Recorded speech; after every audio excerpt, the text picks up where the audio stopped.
Every single time you click a button, share a post, or buy something online, you're leaving behind a tiny breadcrumb of data.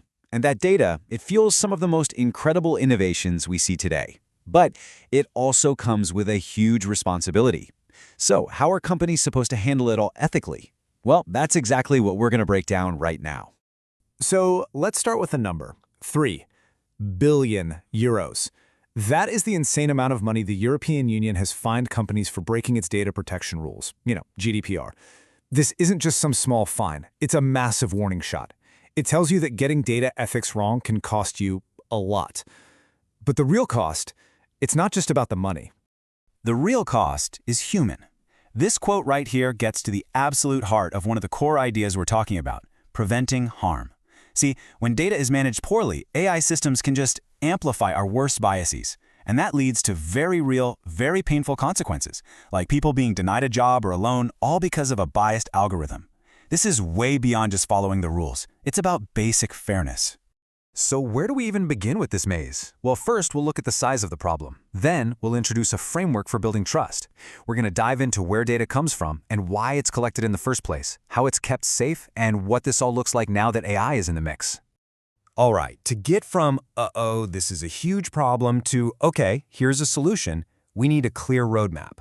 The Harvard Business Review article that this explainer is based on gives us a really powerful one. It's called the 5 Ps of ethical data handling. And you can think of it like a checklist for making sure you're preventing harm before it can ever happen. So here they are: provenance, purpose, protection, privacy, and preparation. Now, each one of these forces a company to stop and ask a really important question before they lay a single finger on someone's data. Getting these right is, well, it's everything. Let's dig into those first 2 principles, provenance and purpose. These 2 are all about the absolute basics, the source of your data and the scope of how you use it. This is where those big ethical ideas, like preventing harm and something called proportionality, really enter the picture. Okay, first up, provenance. Think of this as the origin story of your data. It asks the simplest but maybe the most critical question of all. Did you get this data in an ethical way? Was it legal? And here's the kicker. Did the people who gave it to you actually give you real, meaningful consent? If you can't answer yes to all of that, then anything you build with that data is on a shaky foundation. So you want to know what a colossal failure of provenance looks like? Let me introduce you to Clearview AI. This company literally scraped billions, with a B, of photos from social media. Your photos, my photos, all without asking a single person for permission, all to build a giant facial recognition database. It is the textbook definition of what not to do. And the result of that? Well, Clearview AI turned around and sold access to this database to law enforcement. This shows you exactly how that first mistake, just taking data without asking, can create a tool with a scary potential for misuse. It's a complete failure to even think about preventing harm down the line.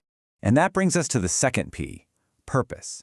This one is all about an ethical concept called proportionality. It sounds complicated, but it's a pretty simple idea. Is the way you're using the data proportional to the reason you collected it?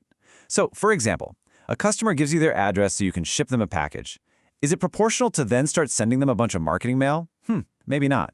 And that's the ethical line companies have to walk. Okay, so let's say you've sourced your data ethically and you have a proportional purpose. Great, now what? Well, the next 2 Ps, protection and privacy, are all about your active duty to prevent harm.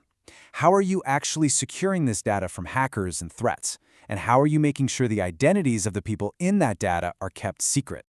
The truth is, protection is a non-stop battle. I mean, just in 2021, there were almost 2,000 data breaches in the US alone. And just look at these examples. Virgin Media left the details of 900,000 customers just sitting there, unsecured for 10 months. JP Morgan Chase had a breach that hit 76 million people. So yeah, even the giants with gigantic budgets really struggle with this. Okay, now let's talk about privacy, because this is where you can see how data problems can cause just devastating real-world harm, even when no one meant for it to happen. The story of one family in rural Kansas is one of the most heartbreaking examples I've ever heard of a catastrophic failure in harm prevention.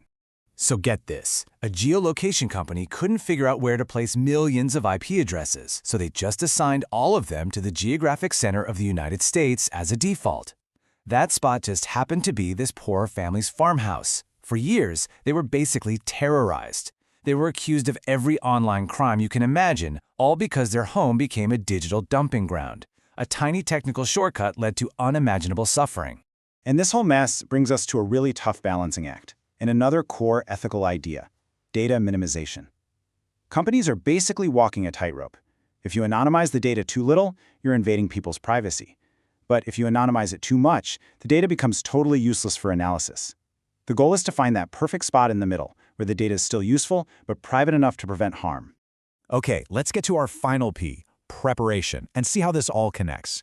Because data is almost never perfect right out of the box. It's messy, it has to be cleaned and prepared, and as we're about to see, the rise of AI is making the ethical stakes for this final step higher than they have ever been.